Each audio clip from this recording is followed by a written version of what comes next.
Assalamualaikum warahmatullahi wabarakatuh. Selamat pagi semuanya. Bertemu kembali dengan Bapak ya, terkait dengan mata kuliah Economics, dan kita pada pagi hari ini kita akan mencoba melanjutkan materi perkuliahan kita. Minggu kemarin kita sudah membahas terkait dengan pengertian ilmu ekonomi, lalu bagaimana ilmu ekonomi itu terbagi ya, dan mungkin kalian juga sudah memahami definisi ilmu ekonomi dan bagaimana pembagiannya ya. Kita mengenal ada yang dinamakan dengan mikroekonomi, dan yang kedua adalah makroekonomi. Teman-teman semua, kalau kita perhatikan kembali terkait dengan definisi ekonomi itu sendiri, bahwa pada dasarnya ekonomi ini adalah sebagai alat bantu ya di dalam menentukan pilihan-pilihan yang terbaik ya, yang mana kondisi memang adanya keterbatasan sumber daya yang dimiliki. Nah, mungkin teman-teman juga harus memahami bahwa keterbatasan itu tidak hanya di dalam konteks yang lebih sempit, tetapi mungkin di dalam konteks yang lebih umum. Nah, pada kesempatan pagi hari ini kita akan coba melanjutkan materi economics ini dengan mencoba kita membahas terkait dengan permasalahan ekonomi. Bapak akan share ya terkait dengan PPT permasalahan ekonomik yang akan kita bahas pada pagi hari ini.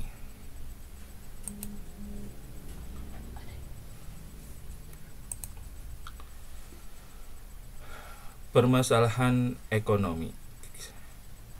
Nah, sebelum kita membahas terkait dengan permasalahan ekonomi juga, bahwa kita juga harus memahami terkait dengan pentingnya belajar ilmu ekonomi ya, bahwa bagi masyarakat umum ilmu ekonomi ini tentunya dapat berpikir secara objektif di dalam memberikan penilaian ya, apapun penilaiannya ya. Kalau misalnya di sini adalah bagaimana kita juga akan melihat bagaimana kinerja pemerintah di dalam mengurus ekonomi negara untuk mesejahterakan rakyat ya.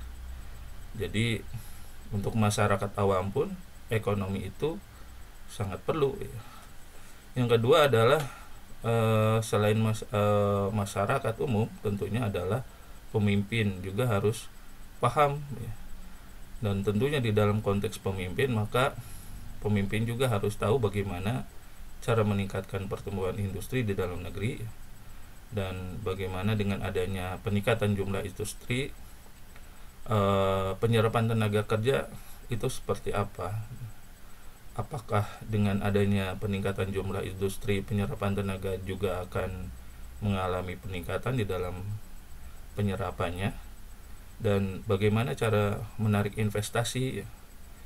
Maka setiap pemimpin bangsa juga harus memahami terkait dengan cara-cara untuk menarik investasi. Nah, ini adalah jika dasar-dasar pengetahuan tentang ekonomi ini belum artinya tidak mendalam, maka bisa jadi hal-hal yang mungkin menjadi tanggung jawab pemimpin juga akan sangat minim sekali di dalam meningkatkan ekonomi sebuah negara. Nah, kalau misalnya bagaimana kalau dikaitkan dengan Anda sekalian sebagai mahasiswa ya, seberapa penting ilmu ekonomi bagi mahasiswa? Tentunya tidak hanya cukup Anda menjawab bahwa itu adalah bagian daripada proses perkuliahan, tetapi ada hal yang lebih penting lagi ya, yang kalau kita tarik lagi di dalam definisi ilmu ekonomi, tentunya juga akan membantu di dalam setiap keputusan-keputusan ya, keputusan-keputusan ekonomi yang tentunya lebih menguntungkan dan lebih efisien di dalam penggunaannya. Teman-teman semua, bahwa kita juga harus memahami terkait dengan pilihan masyarakat. Bagaimana setiap individu ya, baik Anda dan saya juga pasti memiliki kebutuhan yang berbeda. Perbedaan pilihan dan selera ini menjadi peluang tentunya bagi para pelaku untuk menciptakan sebuah barang dan jasa ya, yang sesuai dengan permintaan agar laku di pasar ya. Jadi ini juga harus dipahami ya di dalam permasalahan ekonomi, bahwa masyarakat itu juga memiliki pilihan-pilihan dan selera. Nah, ini harus menjadi pertimbangan di dalam permasalahan, memecahkan permasalahan ekonomi. Dan tentunya di dalam ekonomi juga kita pahami bahwa setiap individu memiliki keinginan yang lebih besar dibandingkan dengan kemampuan secara finansial. Dan tentunya juga kita akan mengklasifikasikan ya, bagaimana kebutuhan itu ada yang bersifat individu, tetapi ada juga yang bersifat kelompok ya, individu. Dan tentunya ini juga akan sangat berlainan ya di dalam pengadaan kebutuhan sebagai bagian daripada permasalahan ekonomi ya. Jadi kalau kita simpulkan bahwa yang pertama, setiap individu itu memiliki perbedaan pilihan dan selera. Yang kedua, setiap individu juga tentunya dia memiliki keinginan yang jauh lebih besar daripada kemampuan finansial ya. Atau kalau kita istilahkan, besar pasak daripada tiang. Dan ada yang dinamakan dengan kebutuhan secara individu dan kelompok ya. Mudah-mudahan teman-teman bisa memahami kondisi-kondisi real yang ada di masyarakat seperti ini. Nah, tentunya juga dengan adanya keinginan dan selera itu juga akan dihadapkan apa yang dinamakan dengan opportunity cost ya. Opportunity ini adalah sebuah teori di dalam ekonomi ya, karena pada dasarnya manusia itu adalah makhluk rasional. Setiap tindakan yang dilakukan akan selalu dilihat dari sisi untung dan rugi. Jika hasil analisa ini menguntungkan, maka yang bersangkutan akan memilih yang lebih menguntungkan. Itulah yang dinamakan dengan opportunity cost ya. Kalau misalnya Anda memiliki uang ya 100 juta, maka mungkin bisa jadi akan Anda investasikan yang mana yang jauh lebih menguntungkannya dibandingkan dengan investasi-investasi yang lain. Ini yang kita katakan dengan opportunity cost. Dan masalah ekonomi ya, yang dihadapi oleh di dunia saat ini dan pada masa yang akan datang adalah bagaimana cara yang paling efektif dan efisien dalam mengalokasikan sumber daya yang dibutuhkan oleh setiap negara. Nah, ini adalah konteks umum ya. Jadi pada dasarnya ekonomi berperanan di dalam mengalokasikan sumber daya tersebut agar bisa dinikmati tidak hanya pada kondisi sekarang, tapi mungkin pada untuk yang akan datang, atau kita istilahnya adalah keberlanjutan ya. Nah, ini adalah hal yang mungkin akan menjadi isu ya penting ya, bagaimana setiap negara ya di dalam mengalokasikan barang dan jasa yang merupakan kebutuhan masyarakat, paling tidak dia harus mampu mengalokasikan sumber daya yang ada ya, yang ada sebagai sumber bahan baku itu bisa dikelola secara efektif dan efisien. Nah, teman-teman semua, ilmu ekonomi ini sebagai alat untuk menganalisis keadaan dan tentunya sangat membantu para pemimpin dunia dan pelaku usaha di dalam mengambil keputusan apa yang harus dilakukan dengan kondisi perekonomian yang stabil. Nah, 3 hal yang mungkin yang harus dijawab di dalam masalah-masalah ekonomi ya, dari sisi kelangkaan sumber daya. Maka yang pertama adalah bagaimana atau menetapkan jenis dan jumlah barang yang akan diproduksi ya. Jadi satu sisi masalah kelangkaan barang ya, sebagai dampak daripada keinginan dan selera masyarakat yang berbeda, maka pertanyaan pertama yang harus dijawab itu adalah bagaimana atau jenis apa jumlahnya berapa barang yang harus diproduksi. Yang kedua adalah bagaimana cara memproduksinya ya, apakah cukup dengan memproduksi dengan teknologi sederhana ataukah teknologi yang sangat rumit? Berapa kebutuhan investasi untuk mengembangkan atau memproduksi barang tersebut? Dan apakah membutuhkan sumber daya yang banyak? Tidak gitu. Apakah dengan teknologi yang ada tersebut betul-betul efisien atau tidak? Ya. Dan yang ketiga adalah jawaban yang harus dijawab menjadi sebuah permasalahan ekonomi itu adalah untuk siapa barang dan jasa itu dibuat. Nah, ini apakah barang tersebut hanya dikhususkan kepada orang yang memiliki pendapatan tertentu atau bebas ya. Ini menjadi sebuah pilihan di dalam menentukan market yang harus dituju di dalam memasarkan barang tersebut ya.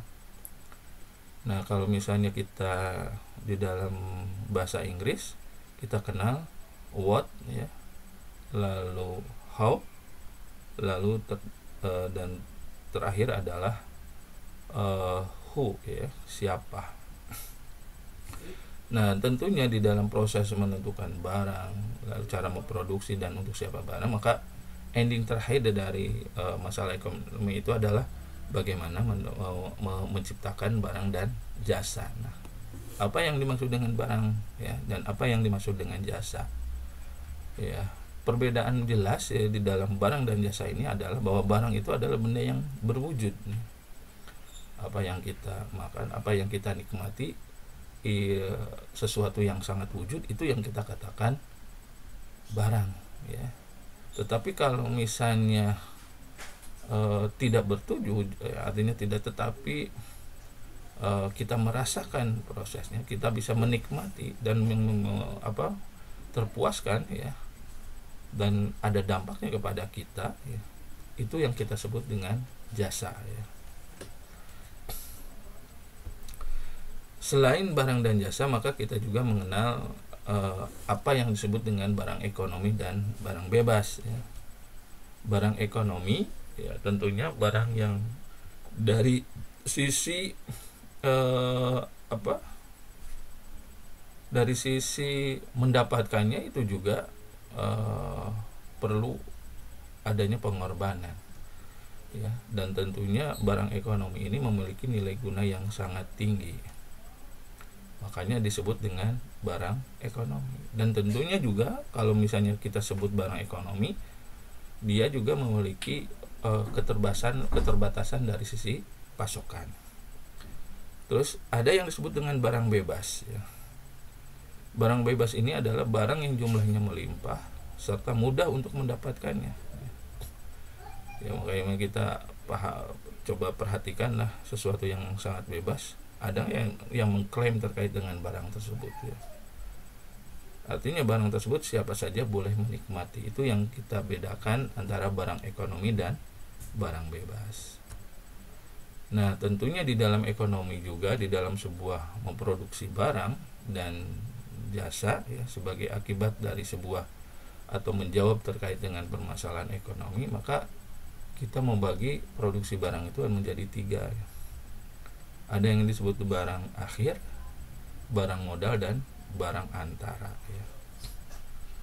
Barang akhir ini adalah hasil dari sebuah proses kegiatan yang akan digunakan untuk memenuhi kebutuhan masyarakat luas. Sedangkan barang modal ini adalah fungsinya adalah untuk menghasilkan produk lain yang dibutuhkan oleh masyarakat ya. Jadi keberadaan barangnya itu menjadi fungsi untuk menghasilkan produk lain. Dan terakhir adalah barang antara. Barang ini adalah bahan atau barang yang belum bisa digunakan fungsinya karena belum menjadi barang akhir.